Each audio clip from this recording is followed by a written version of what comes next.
Hello, everybody, and welcome back to another episode of 30NSG. On today's episode, we're going to be talking about the finals criticized by actors and devs for using AI-generated voice-overs. Before I get to this, if you like what we do here, we do this Monday through Thursday from 10 o'clock in the morning till noon Eastern. Hit that like button down below. Hit the subscribe button. We're trying to hit the 2,000 subscribers by the end of the year. And if you'd like to go above and beyond that, become a member as little as $5. All right, so the finals is criticized by the actors and devs for using AI-generated voiceovers. Okay, the finals, which is currently trending on Steam after entering open beta, is faced criticism by using the AI-generated voiceovers instead of casting actors. Voice actor who appeared in Evil West, Vertigo 2, and more criticized developer Embark Studios' decision to use AI-generated voices on Twitter. Now, Matrengo said that it sounds into the finals doesn't sound good, but he and other voice actors also highlighted the impact of the AI and the livelihoods of controversial around using it. Now, he pointed out on July of 2023 episodes of Embark Studios' own Meet the Makers podcast, where two audio designers only referred to Andreas and Carl confirmed that used the incredible AI tools to create the voiceovers for the finals. He says, "We used AI with a few exceptions," Andreas said. Also, constant voices like the barks are also both commentators are AI text to speech for things that we call vocalizations. Vocal stations, like players breathing, vaulting, jumping, and something to use the studio to record, just grunting. We can't really get the AI to perform those kind of tasks yet. So Genshin Impact, Dying Light, and Ghost Runners 2 hit Harris's slammed his statement on X / Twitter. He says, quote, what really sticks with me is that they need to bring in real actors to get the grunting effort and the breathing sounds because the AI can't do it. The voice actor said, and it can't replicate the noise that makes when we stand up from a chair, but it also wants to take my job, don't make me laugh. It was also criticized that Lovelock, who appears in Baldur's Gate 3, Wargrove, and more, the kicker is the sounds like crap regardless of how realistic they think this sounds, she said on Twitter. Gearbox Software narrative director Sam Winker shared a similar message. Quote, shipping content with AI voice over is bad, flat out, he said on Twitter.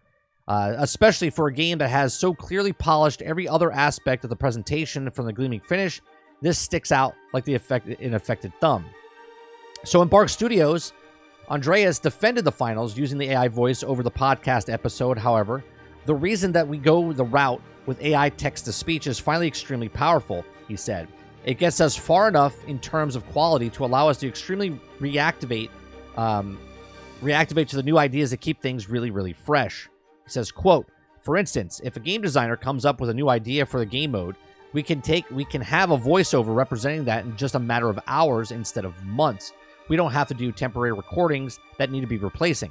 I think that we're really coming into the new dawn when it comes to video game voices. And this is the sound of a bit off, but it still blends kind of well with the fantasy of virtual game shows.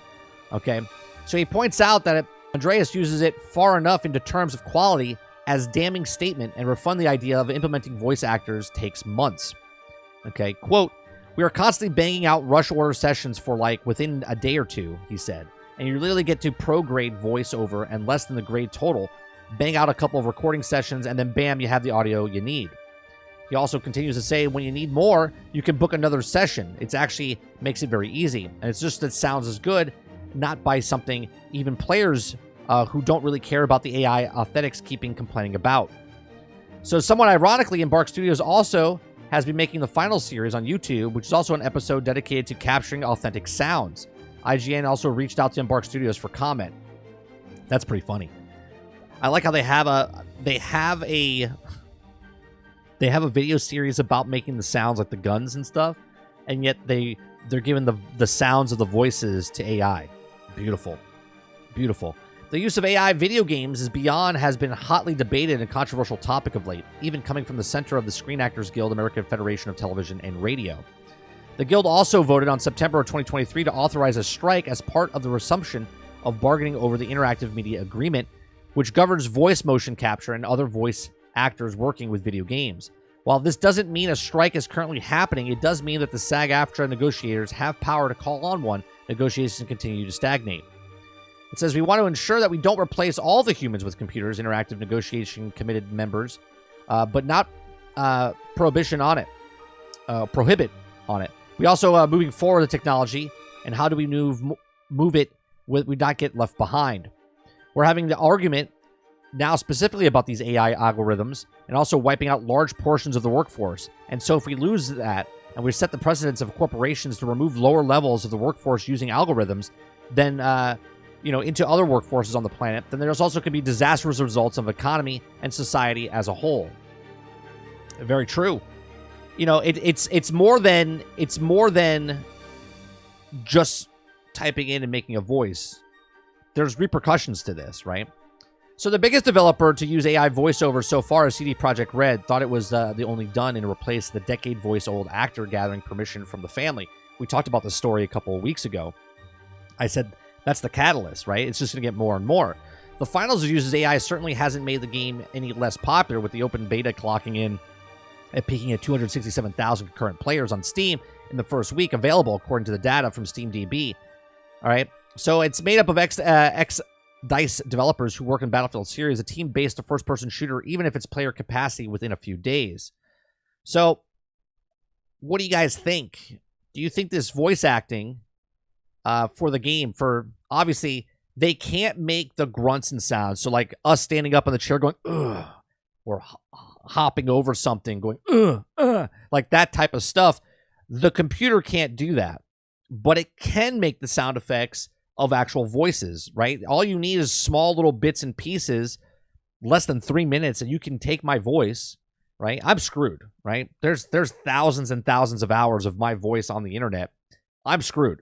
Someone's going to take my voice and they can do whatever they want with it. I'm not giving permission. I'm just saying that's what they can do, right? Because I have so much, voice to break down. So it'll be very interesting to see what happens. And again, the finals is doing it with voice actors. CD Projekt Red did it with that one voice actor because they were trying to, the person passed away. They wanted to do the dialogue. They asked the family. That's a completely different scenario. There's no one to ask here, right? The finals is just putting AI, and it might be time-saving for them, right? Because maybe they want to do the dialogue. But the question is, should they be able to use the algorithm to make the final product? Maybe I'm just saying, maybe there should be a rule put in place where if you use AI, you can use it to sort of like storyboards, you know what I mean? Where you could just make storyboards. You don't need to hire an artist to make a storyboard for you. You can, but you could just make stick figures on a piece of paper so you can plan out what your shots are in film, okay? And the director or the person does the dialogue just to do it, right? Also on the film set, instead of having a major actor come in to read the lines to somebody else, if it's a voice acting, I read the lines to the person for the person that I'm paying to react to, right? I'm not going to pay more money to have Chris Pratt come back in to read the dialogue to the other person. Do you know what I mean? So there's ways around it, certain things, and this is on a slippery slope here, in my opinion, because if you could use the AI voice of Snoop Dogg, because he's AI, and now I don't ask Snoop Dogg's permission, I just use the AI to use Snoop Dogg in the video game. Now Snoop Dogg doesn't know because the video game is not popular, but then it becomes popular, and then Snoop Dogg knows his voice and the thing is like, wait a minute, I didn't do anything to put my voice in there. There's going to be a line crossed, right? So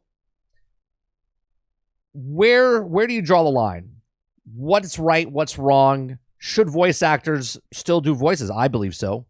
But as far as the development process, if they want to use the algorithm, the AI, to make the voices, to fill in the gaps until the final person comes in and does the final reading, those are just my thoughts, right? So let me know what you guys think in the comment section down below. Like I said, these are just my thoughts. Let me know yours in the comment section down below. Please make sure you share, like, and subscribe. And I'll see you guys on the next one. Thanks for watching.